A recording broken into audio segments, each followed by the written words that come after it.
सिल्लोडमध्ये वादळी वाऱ्यासह मुसळधार पाऊस झालाय। या ठिकाणी वीज कोसळल्याने 4 जणांचा मृत्यू झालाय। अब्दुल सत्तारांकडून मृतांच्या नातेवाईकांचं सांत्वन देखील करण्यात आलेलं आहे। शासनाकडून मदत मिळवून देण्याचं सत्तारांनी आश्वासन दिलंय। सिल्लोडमध्ये काल वादळी वाऱ्यामध्ये वीज पडल्याने सारोळा इथे 2 सख्खे भाऊ तर पिंपळदरी इथे तसेच मोढा बुद्रुक इथे प्रत्येकी एक असे 4 जण दगावले।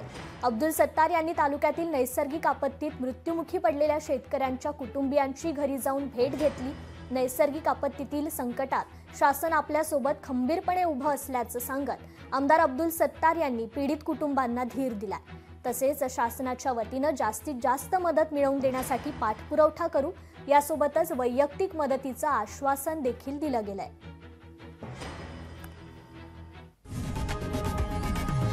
लोकशाही मराठी ऐका, पहा, जागरूक रहा।